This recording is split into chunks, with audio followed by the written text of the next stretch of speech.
भगवान के चरणों का आश्रय करने पर जीव को अनायास मुक्ति मिलती है, पर भगवान के चरणों का अनाश्रय करने पर विभिन्न साधनों द्वारा सिद्धि के पद पर आरूढ़ होने पर भी पतन हो जाता है।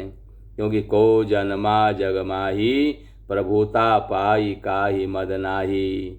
जगत में ऐसा कोई नहीं है प्रभुता पाने पर मद ना हो। अगर आप कोई सिद्धि साधन करते हैं, सिद्धि के पद पर आरूढ़ हो जाते हैं, तो अभिमान होने से आपका पतन होने का पूरा भय है। फिर जब सिद्धि का आप दुरुपयोग करते हैं, उसका परिणाम भी आपको भोगना पड़ता है। क्योंकि कोई किसी को सुख दुख देता है तो उसका परिणाम उसको भोगना पड़ता है।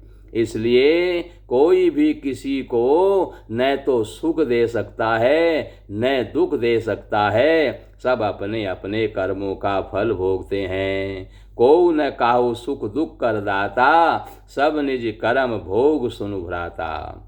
जब भरत जी राम जी को लेने चित्रकूट गए कि मैं वापस राम जी को अयोध्या लेकर के आऊँगा, उनका राज तिलक करूँगा, वही इस अयोध्या के राजा हैं, इस गद्दी के वही मालिक हैं, मैं तो माता ने जबरदस्ती उनसे छीन लिया है, मेरे लिए माता ने छीन लिया है। यहाँ मेरा अधिकार नहीं है, यहाँ के तो राजा भगवान श्री रामचंद्र जी है। मेरे पिता भी राजा दशरथ जी भी भगवान श्री राम को ही अयोध्या का राजा बनाना चाहते थे। तो राजा जो चाहेगा वही होना चाहिए। फिर भगवान राम मेरे बड़े भाई हैं, बड़े भाई का अधिकार ही राज्य करना है। भरत जी ऐसे संतोषी हैं, वो अनुचित कार्य नहीं चाहते हैं, उसमें वो अपना लाभ नहीं देखते हैं, वो अपना लाभ देखते हैं जिसका अधिकार है उसको ही मिलना चाहिए।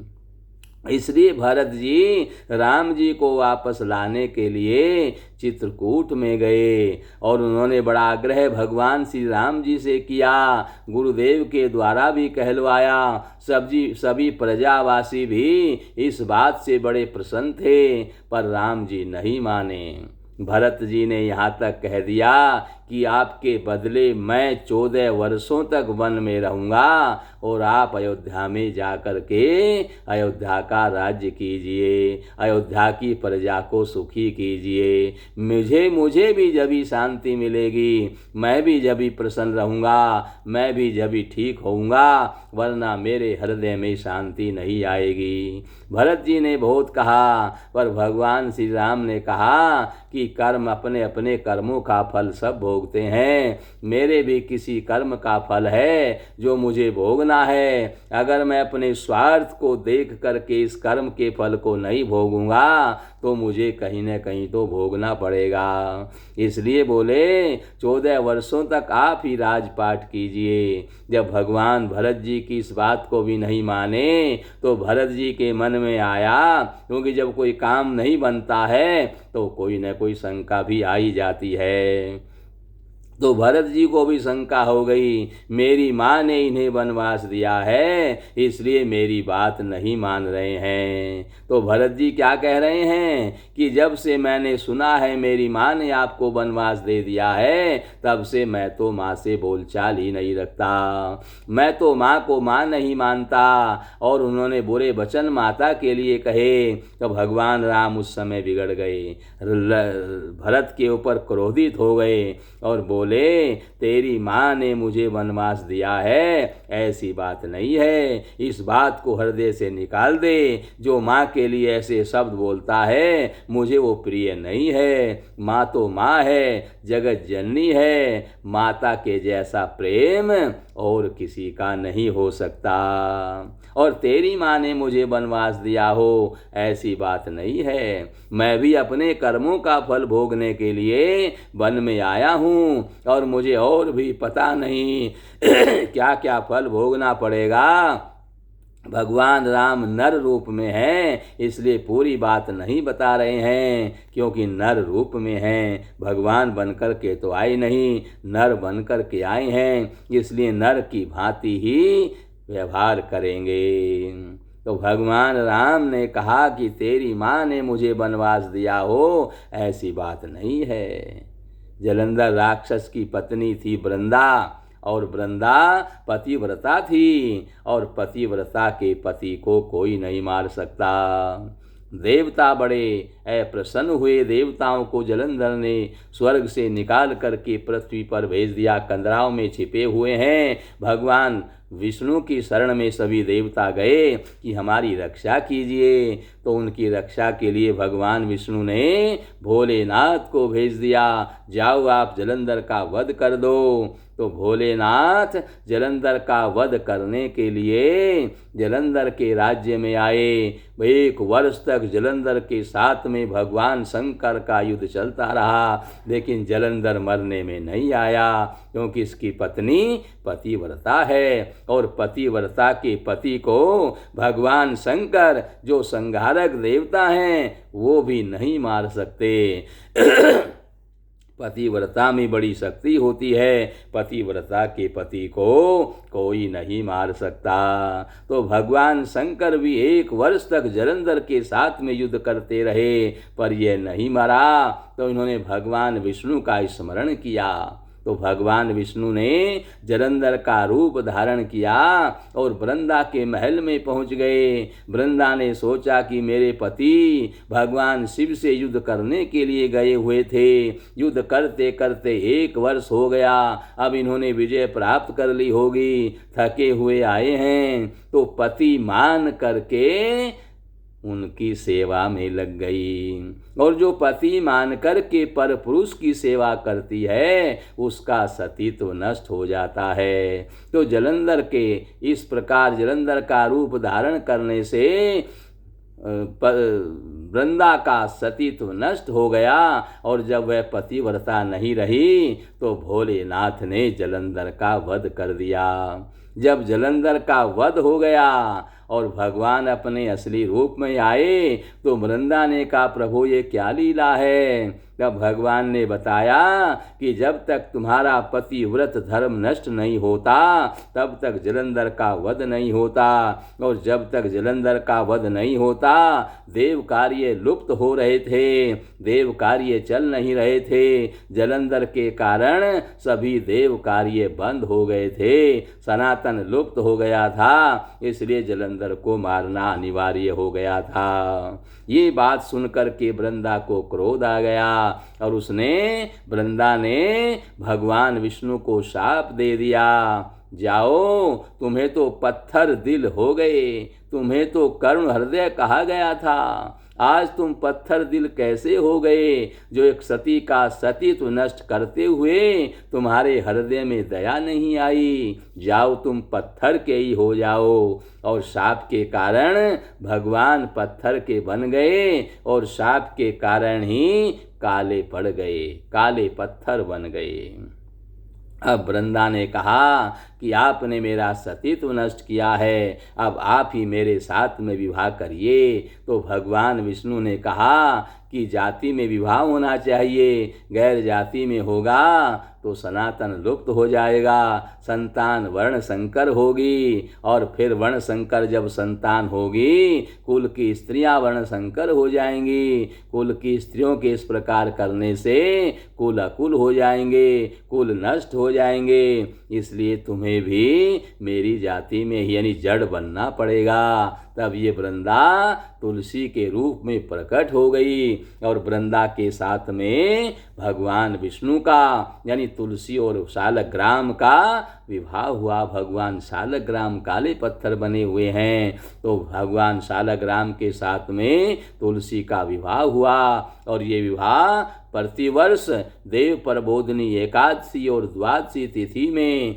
सारी पृथ्वी पर मनाया जाता है। जो इस विवाह को यानी तुलसी और सालग्राम के विवाह को करते हैं उनके घर में हमेशा मंगल ही मंगल होता है, उनके घर में कभी अमंगल होता ही नहीं है। मंगल कार्य होते रहते हैं, समय पर विवाह होते रहते हैं, समय पर और भी मंगल कार्य होते रहते हैं और इसका बड़ा भारी महत्व है। इस प्रकार से तुलसी सालग्राम का विवाह करने से मंगल कार्य होते रहते हैं। तो तुलसी ने यानी वृंदा ने भगवान को दूसरा श्राप भी दिया।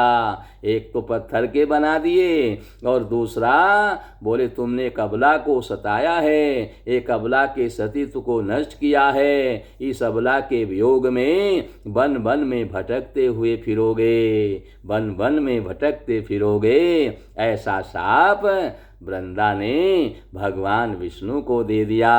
भगवान विष्णु ही भगवान श्री राम का अवतार लेकर के आए हैं। तो भगवान राम ने कहा भरत तेरी माँ ने मुझे वन में भेजा हो, ऐसी बात नहीं है। तेरी माँ तो केवल निमित्त मात्र है। मैं तो अपने ही कर्मों का फल यानी वृंदा के शाप को पूरा करने के लिए वन में जा रहा हूँ। इसमें तेरी माँ का कोई दोष नहीं है। आज के बाद माँ के साथ में ऐसा व्यवहार मत करना। माँ के लिए हृदय में कुटिलता मत रखना। माँ तो माँ है, जगत जननी है, माँ से बड़ी कोई नहीं है। इसलिए पहले माँ का नाम आता है सीताराम, पहले माँ का नाम आता है गौरी शंकर, पहले माता का नाम आता है राधे कृष्णा। इस प्रकार से माँ का नाम इसीलिए पहले आता है क्योंकि माँ के हृदय में जो प्रेम होता है वो और किसी के हृदय में नहीं होता। इसलिए भगवान राम ने बताया माँ को नहीं सताना चाहिए। माँ तो जब तुम छोटे बच्चे थे और तुम पेशाब कर देते थे तो तुम्हारे लिए माँ सूखा करती थी, दूसरा कपड़ा तुम्हारे लिए नीचे बिछाती थी, स्वयं गीले में पड़ी रहती थी, अपने आप भूखी रहती थी, पर तुम्हें समय पर भोजन कराती थी। तो माँ से बड़ा कोई नहीं है, इसलिए माँ को नहीं सताना चाहिए। माँ की सेवा आप इस चमड़ी से कहो कि मैं इस शरीर से माँ की सेवा करूं, इस चमड़ी से माँ के लिए जूती बनवा दूं, तो भी कहने भर का अभिमान किया, क्योंकि माँ के द्वारा ही तो आपको ये शरीर मिला है, माँ की कृपा से शरीर मिला है, ये शरीर माँ का है। माँ की वस्तु से माँ के लिए जूती बनवाई तो कौन सा बड़ा काम कर दिया, केवल कहने भर का अभिमान किया।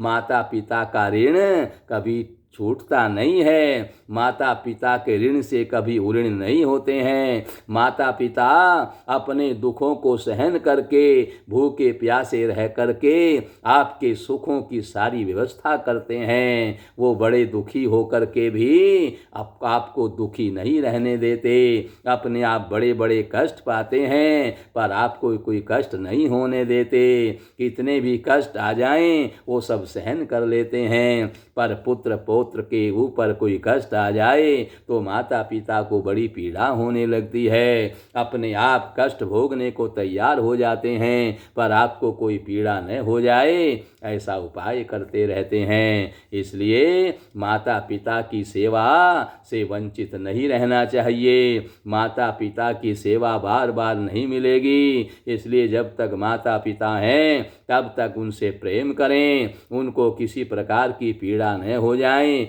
निष्काम भाव से माता पिता की सेवा करें। आपके पास जो धन है चाहे मेरे दूसरे भाइयों को दे दो या ब्राह्मणों को दे दो, मुझे इस धन की कोई आशा नहीं है, धन की मुझे कोई चिंता नहीं है, धन का मुझे कोई लालच नहीं है, पर सेवा मेरे से ले लो, मैं माता पिता की सेवा करूं। इस प्रकार निष्काम भाव से जब आप माता पिता की सेवा करेंगे तो ऋण माफ हो सकता है, फिर भी ऋण नहीं हो सकते, केवल माफ हो सकता है। ऐसा माता पिता का प्रभाव है। तो भगवान राम ने लक्ष्मण को भरत जी को समझाया कि आज के बाद माता के लिए ऐसे शब्द न बोलना, इसमें माता का कोई अपराध नहीं है, ये तो मेरे ही कर्मों का दंड है और मुझे तो वन में जाकर के सीता के वियोग में वन वन में भटकना है, क्योंकि ये भी मुझे वृंदा का शाप मिला हुआ है। तो सीता के वियोग में मुझे वन वन में भटकना है, अपने अनेक प्रकार के दुख भोगने हैं, ये सब मेरे कर्मों का फल है, इसमें तुम्हारी माता का कोई अपराध नहीं है। भगवान राम ने भरत जी को समझाया कि माता पिता को सुख देना चाहिए, माता पिता को जो सुख नहीं देता वो मुझे कैसे प्रसन्न कर सकता है, इसलिए मैं उसी से प्रसन्न होता हूँ जो माता पिता गुरु और अतिथि का सम्मान करता है, इनके ऊपर सर्वस्व न्यौछावर कर देता है, इनकी सेवा में लीन रहता है, इनकी सेवा के लिए बड़े बड़े दुख भोगने को तैयार रहता है, चाहे कितने भी संकट आ जाएं। माता पिता गुरु और अतिथि की जो सेवा करता है वो भगवान को सहज में ही प्रसन्न कर लेता है। ऐसा भगवान राम ने भरत जी को समझाया और भरत जी की समझ में आ गया और बोले, प्रभु आप जो आज्ञा करेंगे मैं वही करूँगा, लेकिन मेरे लिए कोई ऐसा अवलंबन तो हो जिसके सहारे मैं अयोध्या का राज्य कर सकूं, इसलिए अपनी चरण खड़ाऊ मुझे दे दो, मैं आपकी चरण खड़ाऊं सिंहासन पर रख करके वहाँ पर राज्य करूँगा, मैं आपके चरण खड़ाऊ वहाँ रखूँगा, क्योंकि सिंहासन पर मैं बैठ गया तो झूठा हो जाएगा और झूठी वस्तु भगवान को नहीं देते हैं। सिंहासन तो आपका ही रहेगा, एकदम स्वच्छ रहेगा, मैं उस सिंहासन पर नहीं बैठूँगा, केवल आपके आदेश का पालन करता हुआ राज्य करूँगा। चरण खड़ाऊँ आप राज्य करेंगी और आपके प्रताप से अयोध्या का राज्य चलेगा। मैं तो आपका सेवक हूँ और सेवक कभी आपकी गद्दी पर कैसे बैठ सकता है, इसलिए आप मुझे अपनी चरण खड़ाऊँ दीजिए। ये चरण खड़ाऊँ ही अयोध्या की गद्दी पर सिंहासन पर रखी रहेंगी और यही राजपाट आपके आशीर्वाद से करेंगी, आपके आशीर्वाद से अयोध्या का राज्य चलेगा। मैं कौन हूँ जो अयोध्या का राज्य चला सकता हूँ, आपके प्रताप के बिना, आपकी इच्छा के बिना पत्ता तक नहीं हिल सकता, फिर मैं कैसे अवध का राज्य चलाऊंगा।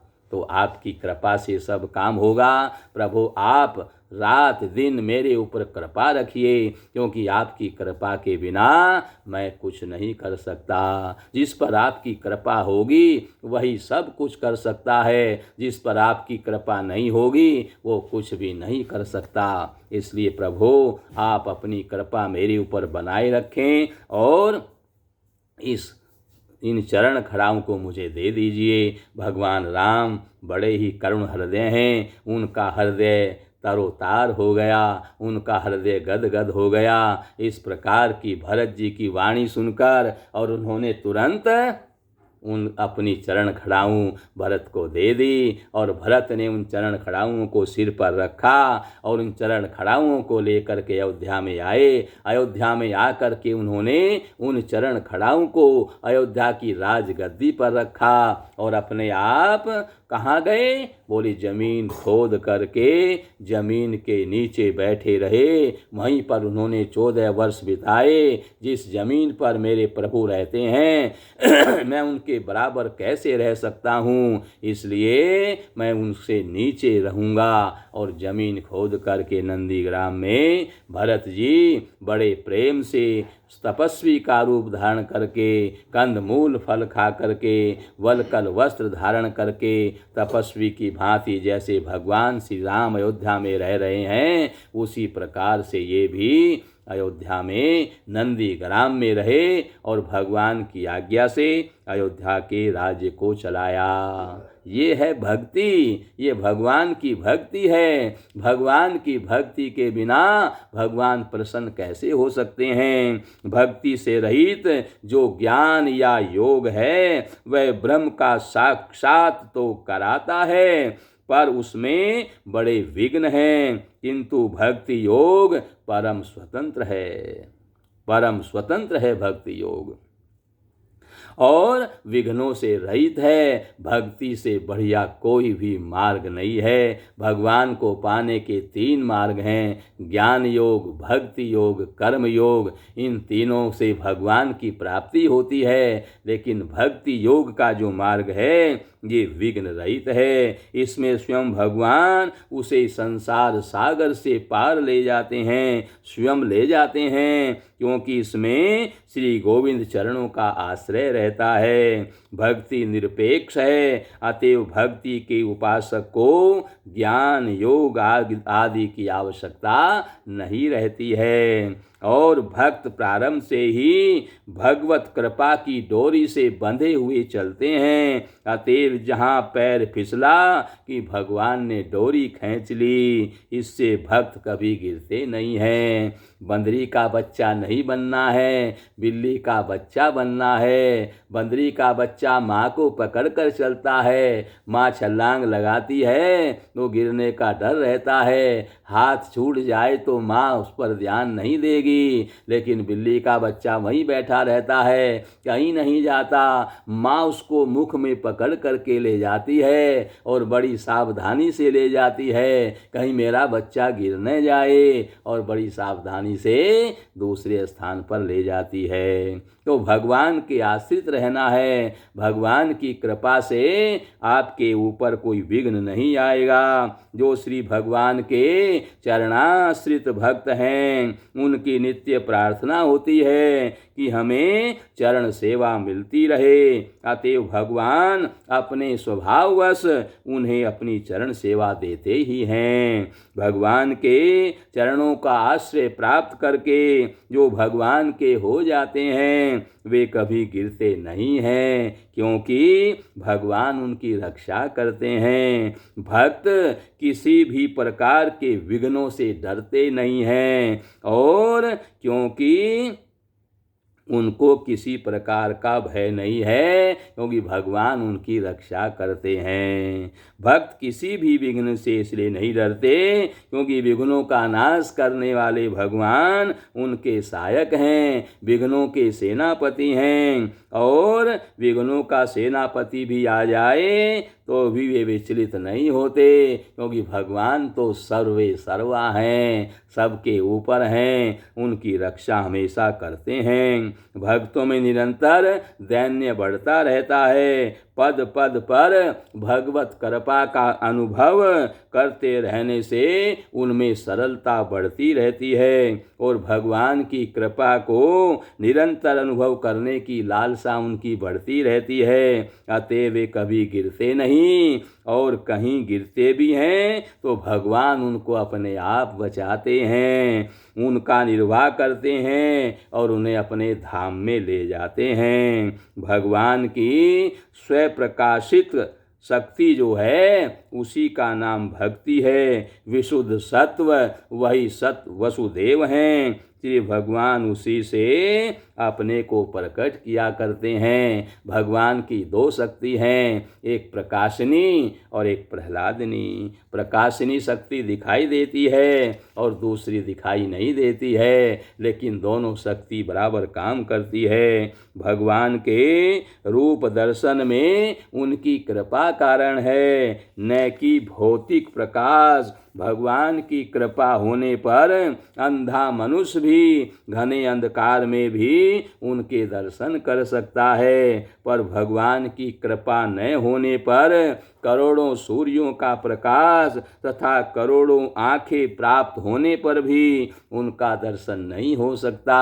भगवान का दर्शन तो उनकी कृपा पर निर्भर है। भगवान की कृपा होगी तभी भगवान का दर्शन होगा। इसलिए भगवान की कृपा के लिए भगवान के चरणाश्रित रहना है, भगवान की भक्ति को प्राप्त करना है, भगवान की इच्छा के अनुसार रहना है, भगवान जैसा चाहें उसी में मस्त रहना है। हर हाल में मस्त रहो, भगवत प्राप्ति करो, मनुष्य जीवन को सफल करो, और दूसरा कोई साधन श्रेष्ठ नहीं है। नारायण।